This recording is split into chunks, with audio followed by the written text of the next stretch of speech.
Coombs was the former governor of the Reserve Bank, and this will take care of a few of those other items mentioned there. This is what Coombs said, and I'm going down to the quote. Those who practice central banking often felt themselves to be members of a secret international Freemasonry, a kind of mystery in the medieval sense of a group who possess some exclusive knowledge or skill, and indeed there's always been, and now we're moving into some of the Masonic Lodge stuff. This is what they say, and they won't say that in a court of law. We shall create and multiply free Masonic lodges in all the countries of the world. Absorb into them all who may become or are prominent in public activity, for in these lodges we shall find our principal intelligence, office and means of influence.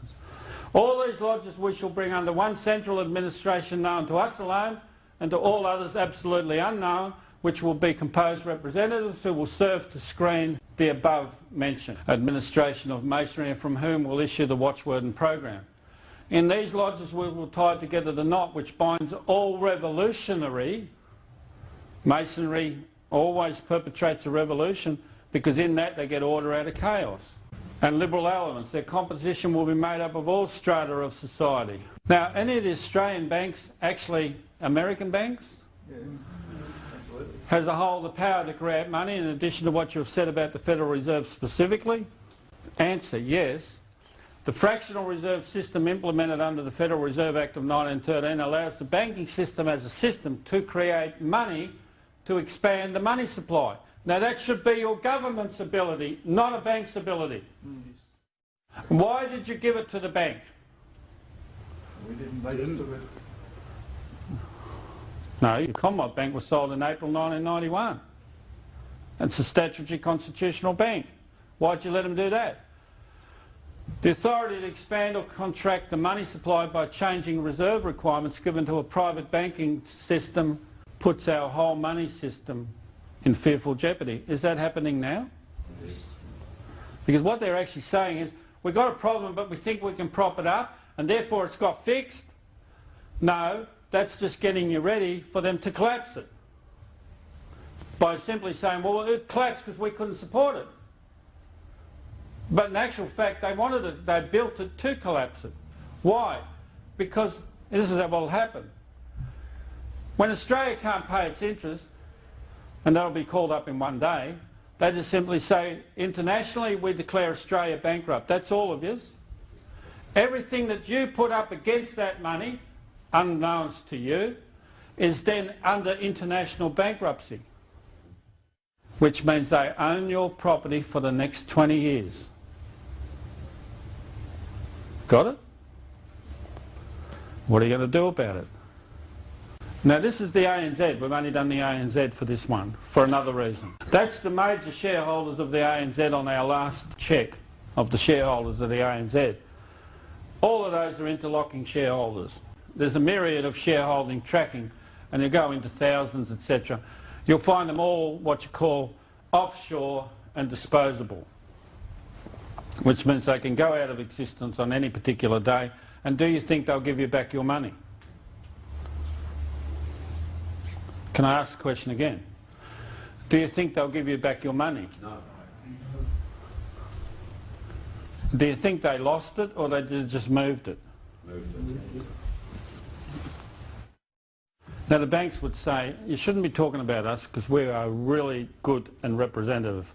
Problem is, do you practice fractional reserve banking? Now here we've got what you call the Australian Government Guarantee Scheme for Large Deposits and Wholesale Funding. Certificate number ANZ L00264, date 12th of the 1st 2009. Rudd borrowed a lot of money from the ANZ on your behalf. Well, where'd the ANZ get it from? From the shareholders' funds, wasn't it? Are you getting the drift?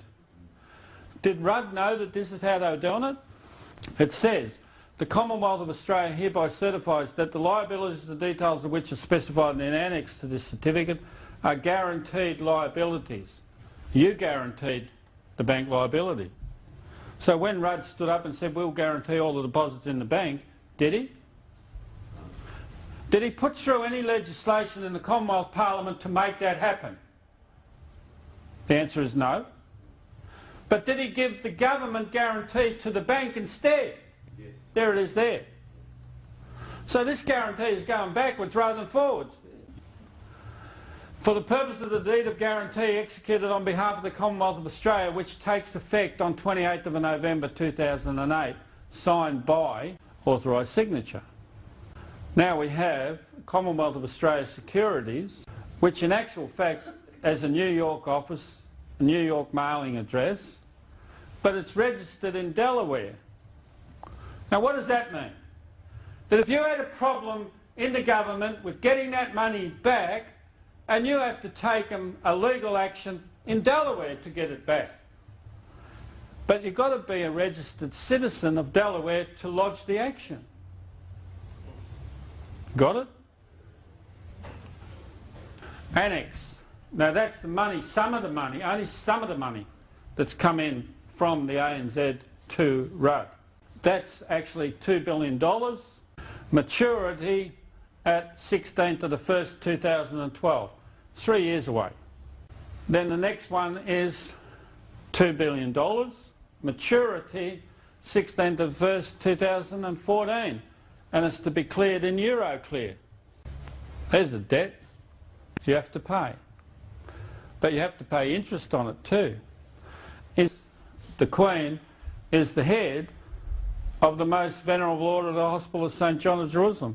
Now I won't mention red words, that's a Catholic order of Freemasonry. How can the monarch of England be in a Catholic order if she hasn't breached the 1688 Bill of Rights? Is that reasonable? Did you see a Masonic handshake with her and Rudd? So with that handshake and with that picture, the conclusion is reasonable, isn't it? You have a Masonic monarch. There's your former Governor-General. Now you all know he used to be your governor here. He's the head of the SAS. He's a highly trained and decorated military soldier.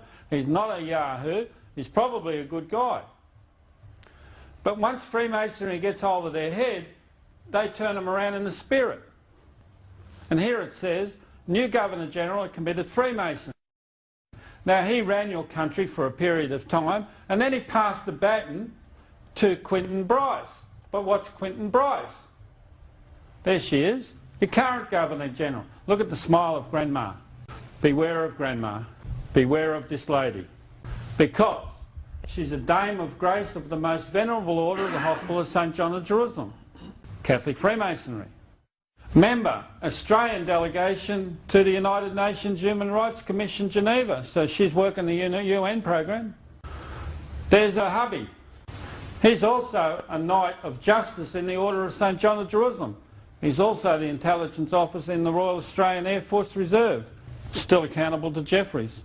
Is this all evidence in a court of law? We re-put the picture. We call it the Masonic embrace.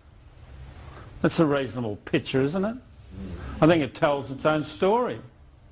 Now any good barrister or lawyer would stand up and say, I object, remove the evidence from the screen and do not let the jury see it. Because that's just how people handshake. But is it? You know that a photographer would have had to know that this was going to happen and he was in the correct position. It was a staged picture to tell people what was happening in Australia and England. Because while you sit down, you're not protecting your children. You have to apologise to your children for handing them over to the UN. Section 44(1). Any person who is under any acknowledgement of allegiance, obedience or adherence to a foreign power. Let me stop there. Old English law used to make the foreign power of England the Vatican.